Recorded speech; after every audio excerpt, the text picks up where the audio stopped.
और अब आगे बढ़ेंगे। ईरान इजराइल से भारतीयों की वापसी जारी है। पीएम मोदी खुद से ऑपरेशन सिंधु की मॉनिटरिंग कर रहे हैं। प्रधानमंत्री नरेंद्र मोदी खुद रेस्क्यू की निगरानी कर रहे हैं। भारतीयों की वापसी को लेकर पीएम मोदी बैठक भी रोजाना करते हैं, आप देख भी रहे हैं। और अभी रोजाना 2 बैठक कर प्रधानमंत्री नरेंद्र मोदी लगातार जो लोग इस वक्त ईरान में हैं उनको वापस लाने को लेकर यहां पर अधिकारियों के साथ चर्चा करते भी नजर आते हैं।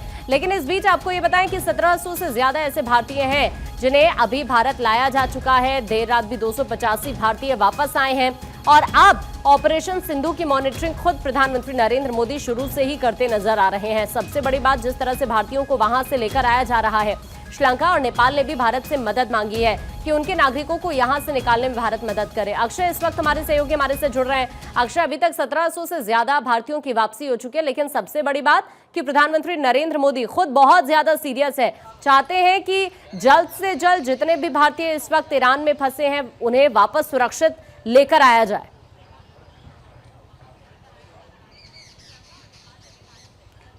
और देखिए, जिस तरह से प्रधानमंत्री सक्रिय हैं, जिस तरह से भारतीय सरकार सक्रिय है, इजराइल और ईरान में जिस तरह से युद्ध चल रहा है, अमेरिका ने जिस तरह से इंटरवेंशन दिया है, उसके बाद अब ये ज़रूरी हो जाता है कि भारतीयों को वहाँ से सुरक्षित निकाला जाए। और इसीलिए प्रधानमंत्री लगातार वहाँ की सरकार से टच में हैं, साथ ही साथ लगातार बातचीत भी कर रहे हैं। देखा होगा आपने, कल खुद प्रधानमंत्री ने ट्वीट करके जानकारी दी कि किस तरह से वहाँ पर बातचीत जारी है। 1714 जो छात्र हैं, जो कारीगर हैं, वहाँ पर काम कर रहे हैं, खास करके मेडिकल स्टूडेंट्स हैं, उनको अभी तक निकाला गया है। देश वापसी उन्होंने कर ली है।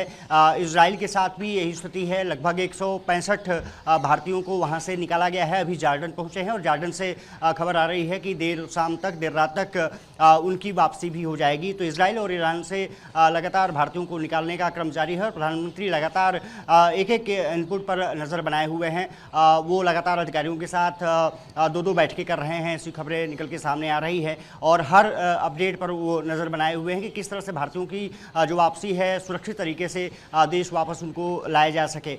सबसे बड़ी बात ये रही है कि ये पहला मौका नहीं है। इससे पहले भी जब रूस और यूक्रेन का युद्ध अपने चरम पर था, हालांकि अभी भी वहाँ पर युद्ध जारी है, लेकिन इसके बावजूद भी जब भारतीयों को वापस लाने की कवायद की गई तो भारत के प्रधानमंत्री लगातार उसमें सक्रिय हुए। विदेश मंत्री को उन्होंने सक्रिय किया, वहाँ से भारतीयों को वापस लाया गया। 20,000 से ज़्यादा भारतीयों को यूक्रेन से वापस निकाला गया। और सबसे बड़ी बात ये रही है कि अब जो दूसरे देश हैं वो भी भारत से सहयोग मांगते नजर आ रहे हैं। आपको याद होगा कि यहाँ तक कि पाकिस्तान को भी उस समय छात्रों को और कुछ महिलाओं को वापस लाया गया था, लेकिन पाकिस्तान ऐसे माना जाता है कि वो कितना भी दोस्ती निभाने की कोशिश कीजिए, वो दुश्मनी निभाने पर यकीन करता है। तो भारत का हमेशा से रुख रहा है कि जो अपने लोग जहाँ भी मौजूद हों, अगर उनको ज़रूरत पड़े तो वहाँ से उनकी सुरक्षित वापसी स्वदेश की जा सके, और उसके लिए भारत सरकार लगातार प्रयत्न करती रही है। प्रधानमंत्री खुद इस सक्रिय मोड में नजर आते हैं और ये इस बार भी कुछ अलग नहीं हो रहा है। वो लगातार मॉनिटरिंग कर रहे हैं और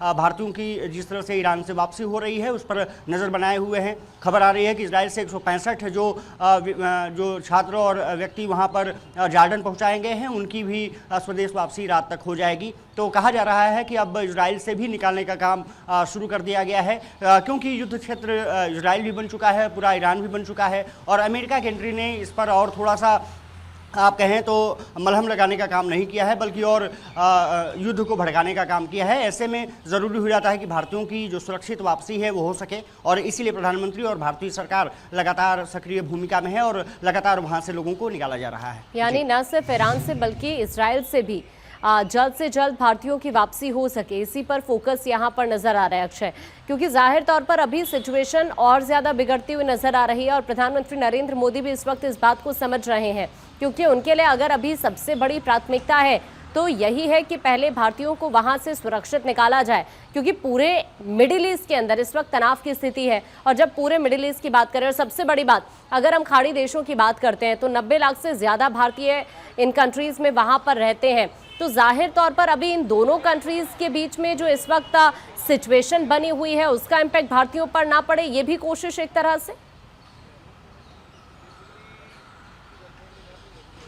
और देखिए यही कोशिश है कि जल्द से जल्द उनकी सुरक्षित वापसी की जा सके, क्योंकि युद्ध रुकने का नाम नहीं ले रहा है और लगातार एक दूसरे पर इजराइल और ईरान जिस तरह से मिसाइलों से हमले कर रहे हैं, जिस तरह से ड्रोन से हमले कर रहे हैं, लगता नहीं है कि इतनी जल्दी वहाँ पर शांति स्थापित हो जाएगी। और इसीलिए ज़रूरी हो जाता है कि इजराइल और ईरान से भारतीयों की वापसी सुरक्षित की जाए। दूसरी तरफ आपने देखा होगा कि यूक्रेन से ही ऐसे वापसी की गई थी। इसके अलावा पोलैंड और यूगोस्लाविया और रोमानिया जैसे इलाकों से भी लोगों को निकाला गया था। 20,000 से ज़्यादा लोगों को निकाला गया था। इस बार भी टारगेट ये है कि ज़्यादा से ज़्यादा लोगों को निकाला जा सके और 285 जो लोगों का जत्था है वो देर रात भारत पहुंचा है। ये माना जा रहा है कि आज जॉर्डन से लगभग 165 लोग वापस आ जाएंगे। साथ ही साथ ईरान से लगातार कोशिश की जा रही है कि जल्द से जल्द वहाँ के जो लोग आना चाहें सुरक्षित इलाकों पर पहुँचाया जा सके पहले उनको, और उसके बाद सुरक्षित जगहों से फिर भारत की वापसी कराई जा सके। तो सरकार पूरी तरह से तत्पर दिखाई दे रही है। प्रधानमंत्री खुद मॉनिटरिंग कर रहे हैं और जब वो खुद मॉनिटरिंग करते हैं तो इसका मतलब है कि हाई लेवल पर लगातार काम किया जा रहा है। माना जा रहा है कि आप नजर बनाकर रखिएगा। अभी के लिए आपका शुक्रिया ये पूरी जानकारी साझा करने के लिए।